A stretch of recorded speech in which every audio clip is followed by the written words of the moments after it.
This next question comes from Kyle, and Kyle says, I'm looking to hire someone to monitor inventory levels and make purchasing decisions. Should I use cheap out-of-the-country employees, friends and family, job search sites, etc.?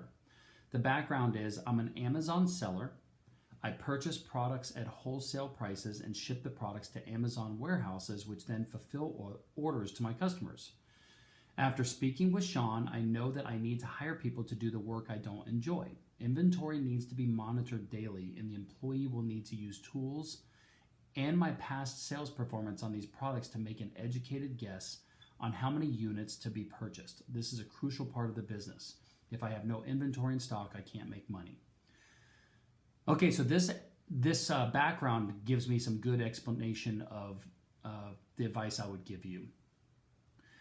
It sounds like there might be a couple type of people that you might want to look at hiring, Kyle. The first is when you're talking about inventory management and shipping things over to your Amazon warehouse, that's going to be an in-person person. To find somebody like that, it's always great to find people that you know in your network. Be careful with friends and family because sometimes they don't respect us as entrepreneurs and as business owners, and it can create havoc in our relationships. My advice from experience would be to stay away from friends and family unless it's a really good friend. Probably stay away from the family member. But if you do decide to go down that route, let me know. Ask some questions on how to balance relationships and business with friends and family, and I'll get you some resources on that.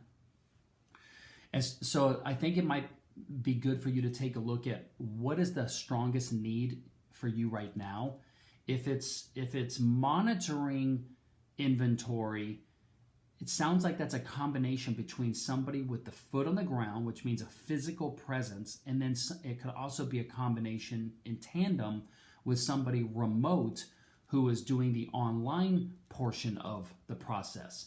So what I would do is I would take the process from A to Z, what happens and what type of skill set is required for each part of the process.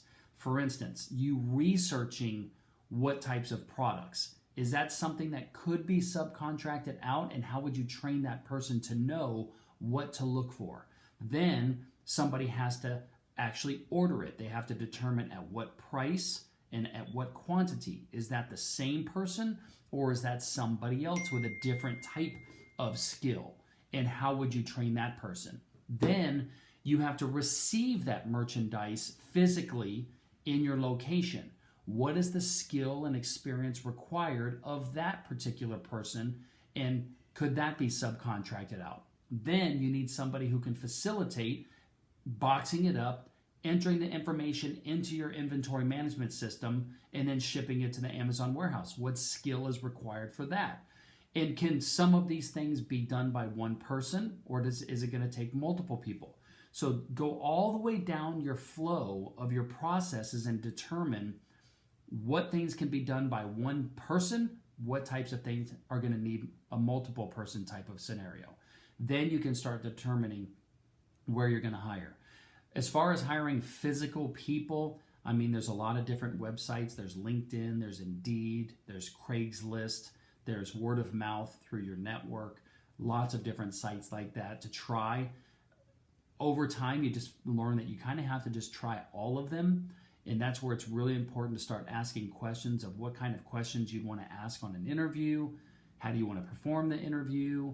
How do you onboard people? How do you train them? How do you set up processes? All of those types of things. And just continue to ask questions around that, and we can help you, okay? As far as managing remote employees, there's software that you can use. So if you do decide to go the remote route, we have a mentor, Brad, who owns an outsourced company over in the Philippines. It's about $1,600 or $1,700 a month for a full-time virtual person. If you want to go down that route, just shoot me an email to concierge@askamillionaire.com, and we can try to help you there. So just keep me posted. But great question. But that's what I would do if I was going to start looking at which people to hire first. Hope that helps. Thanks, Kyle.